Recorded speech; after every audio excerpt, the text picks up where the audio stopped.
coprésidente à ce deuxième forum régional de l'Union pour la Méditerranée.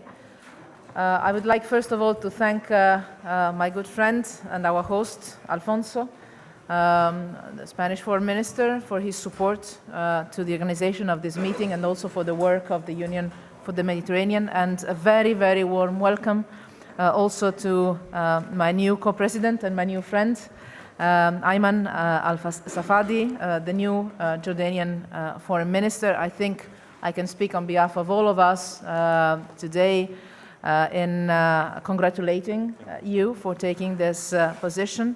Also passing a word of gratitude and friendship to your predecessor, Nasser Jude, with which we've worked so well together. But I can tell you all that already in this first even 10 days, not even 10 days in office, we have established with Ayman an excellent working relationship, having had already several bilateral meetings, and I'm 100% sure we will continue our strong cooperation not only on all bilateral issues, but also as co-chairs of the Union for the Mediterranean. So the EU-Jordanian engagement and leadership in this respect will continue to grow even stronger. Et je tiens aussi à remercier le secrétaire général, Fatallah Sechid Massi, sans son engagement passionné, ses efforts personnels, son énergie et ses qualités diplomatiques.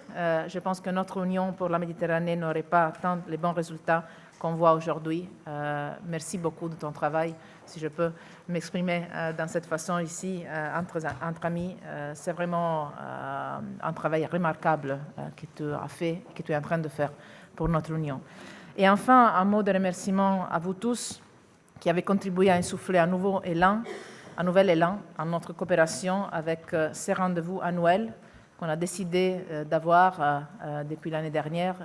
Cette rencontre aujourd'hui est une des preuves de la volonté de rapprochement qui nous unit. C'est votre engagement et votre action continue auprès de vos collègues sectoriels dans les gouvernements respectifs qui incitent et contribuent aux actions concrètes de l'Union pour la Méditerranée dans notre région commune. Today we will endorse a roadmap.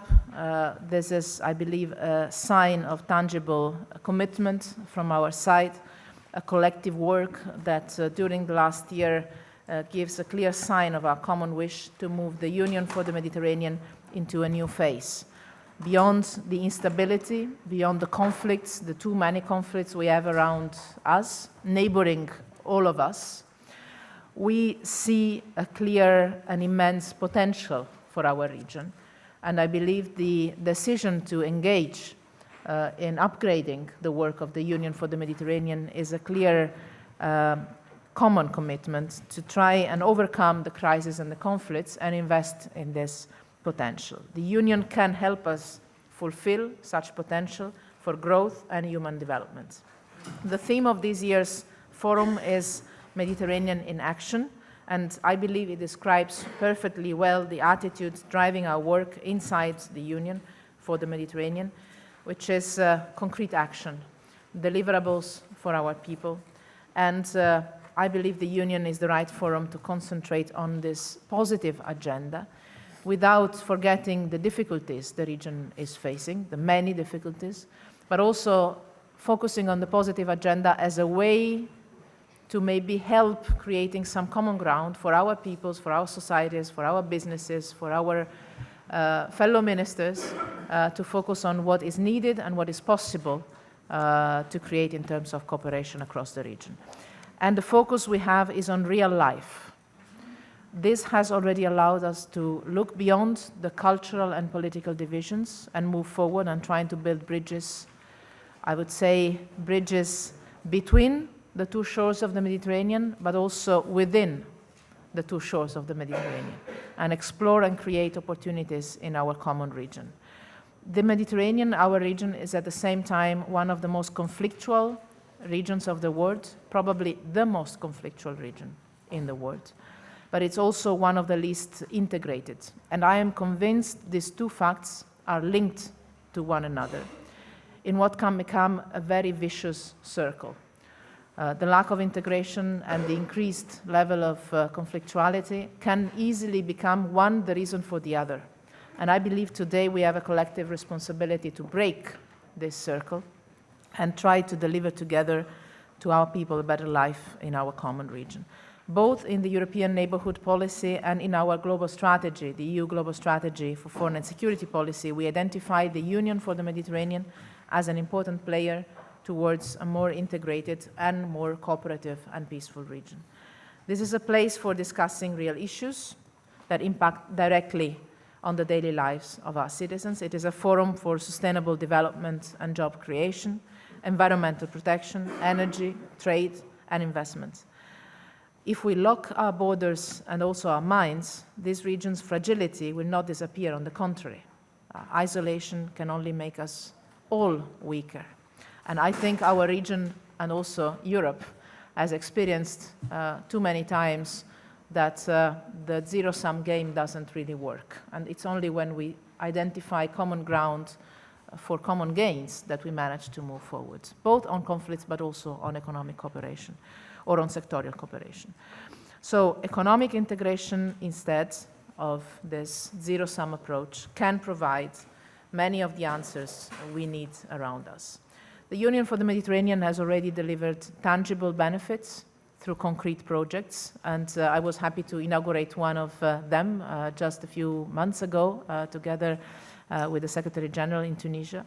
Nevertheless, there is still a great unexploited potential with certain sectors and for the development of regional platforms for dialogue and reform. With this second annual forum, we have decided to focus on one of the most pressing issues of our region and of our times, the situation of our youth. This is not just an issue among others. I believe this is the issue of our times and the issue of our region. The one that we cannot fail because of the size of demography, the size of the economic reality of one or two generations across the region, both on the southern and the northern shore of our sea, that we have to tackle without the luxury of being allowed to fail, but potentially also the solution to many of the issues we have around the region. I don't see youth as a problem. I see this as a potentiality we can use to solve some of the issues we have around our region. There are about 300 million young people in the Middle East and North Africa. Tens of millions of them have no jobs, no opportunities, and also no voice. And I think the issue of political participation of our younger generations, both in Europe and across the region, is one of the key issues we have to face. This is in part also security issues we are all facing in our countries. And this makes us all more vulnerable. It creates a breeding ground for the propaganda of terrorist groups. But if we gave up on their energy, on their enthusiasm, on their ideas, on their skills, we would also give up to the most powerful driver for growth in our societies, both economic growth, but also cultural and political growth. So this is true here in Europe, and we're all facing this and struggling with this in our own societies. This is true for the rest of the region. And we all know that if we get this issue right, we might really